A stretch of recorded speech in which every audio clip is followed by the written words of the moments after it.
Hello दोस्तों, सभी का एक बार फिर से इस लॉन्ग वीडियो में स्वागत है। इस वीडियो में हम 7 ऐसे स्टॉक्स के बारे में बात करेंगे जिनको एफआईज, डीआईज और प्रमोटर्स लगातार खरीद रहे हैं, लेकिन पब्लिक ने माल बेचा है। तो हमारा खास फोकस इस वीडियो में कंपनी के शेयर होल्डिंग पैटर्न्स पर रहेगा। लेकिन एक बात मैं और कंफर्म कर रहा हूँ कि मैं कोई सेबी से रजिस्टर्ड एडवाइजर तो हूँ नहीं, तो मैं जितने भी स्टॉक्स के बारे में बात करेंगे उन्हें कोई खरीदने या बेचने का मेरा कोई सजेशन नहीं है। तो आगे बढ़ते हैं और इस लिस्ट में हमारी जो पहली कंपनी है GMR power and urban infra. इस कंपनी के अगर मार्केट कैप के बारे में बात करें तो वो लगभग 9,214 करोड़ रुपए के आसपास है और कंपनी जो है वो कई क्षेत्रों में काम करती है, जैसे कि एनर्जी, अर्बन इंफ्रास्ट्रक्चर, ट्रांसपोर्टेशन और अन्य काम भी, जैसे इंजीनियरिंग, प्रोक्यूरमेंट और कंस्ट्रक्शन जैसे काम शामिल हैं। लेकिन हमारा मेन फोकस तो कंपनी के शेयर होल्डिंग पैटर्न्स पर है, जो कि हम पिछली तिमाही से कंपेयर करेंगे। तो इसमें प्रमोटर्स की जून 2025 में 50.54% होल्डिंग्स थी, लेकिन अभी रिसेंट में बढ़कर 50.56% होल्डिंग्स हो गई है। बाकी रिटेल की भी पिछली तिमाही में 42.72% से बढ़कर रिसेंट में 43.79% हो गई है। हालांकि एफआईज की जो होल्डिंग है वो कम हुई है, जो पिछली बार 4.77% थी, लेकिन अभी 3.89% रह गई है। तो ये जो मैंने पहली कंपनी कवर की है, इसमें कोई ये नहीं है कि एफआई, डीआई या प्रमोटर्स खरीद रहे हैं और पब्लिक बेच रही है। इसको मैंने एक अलग से कवर किया है और बाकी मैं जितनी भी पिछली कंपनियों के बारे में बात करेंगे उनमें एफआईस, डीआईस और प्रमोटर्स खरीद रहे हैं और पब्लिक माल बेच रही है।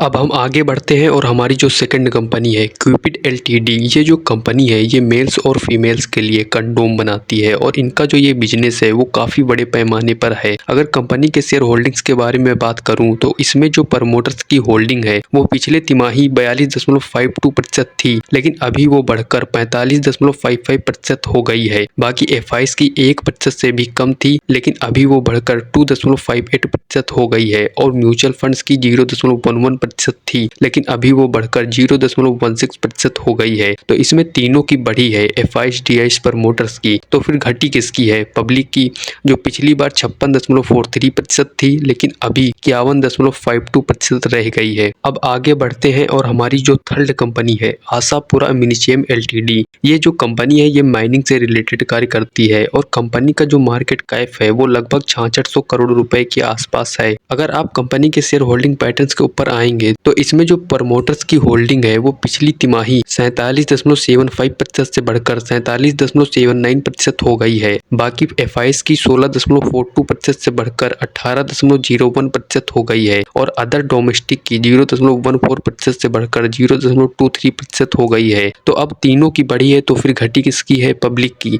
जो 35.57% से घटकर 33.85 रह गई है। अब आगे बढ़ते हैं और हमारी जो चौथी कंपनी है आरपी टेक्नोलॉजी लिमिटेड, इस कंपनी का बिजनेस समझने से पहले मैं बता दूं कंपनी का जो मार्केट कैप है वो 2100 करोड़ रुपए के आसपास है और इस कंपनी का जो बिजनेस है वो काफी अलग है, क्योंकि कंपनी तकनीकी ब्रांडों के लैपटॉप, मोबाइल, कंप्यूटर और अन्य आईटी उत्पादों का वितरण करती है। बाकी कंपनी क्लाउड सेवाएं, साइबर सुरक्षा और सेमीकंडक्टर जैसे सेगमेंट में भी इंटर कर चुकी है। बाकी अगर कंपनी के शेयर होल्डिंग पैटर्न्स के ऊपर आए तो प्रमोटर्स की होल्डिंग 63.65% से बढ़कर 63.79% हो गई है और एफआईएस की 1.05% से बढ़कर 1.39% हो गई है और डीआईएस की 16.39% से बढ़कर 17.84% हो गई है। बाकी घटी किसकी है? पब्लिक की, जो 18.91% से घटकर 16.98% पर आ गई है। अब आगे बढ़ते हुए हमारी नेक्स्ट और पांचवी कंपनी है health care global enterprises. Health care global enterprises की अगर मैं बात करूं तो ये जो कंपनी है इसका मार्केट कैप 10,000 करोड़ रुपए के आसपास देखने को मिलेगा और कंपनी के नाम से ही पता चल रहा है कि कंपनी हेल्थ केयर के क्षेत्र में काम करती है। बाकी हमारा जो मेन फोकस है वो कंपनी के शेयर होल्डिंग पैटर्न्स पर है, जिसमें कंपनी की जो प्रमोटर्स होल्डिंग है वो 62.46% से बढ़कर 63.78% हो गई है। बाकी एफआईएस की 2.16% से बढ़कर 3.59% हो गई है और म्यूचुअल फंड्स की भी 13.22% से बढ़कर 18.36% हो गई है। तो फिर अब जब तीनों की बढ़ी है तो फिर घटी किसकी है? पब्लिक की, जो 22.17% से घटकर 14.28% पर आ गई है। अब इसी के साथ वीडियो होता है एंड और आप अगर यहाँ तक आ गए हैं तो आई होप आपको वीडियो ये अच्छा लगा होगा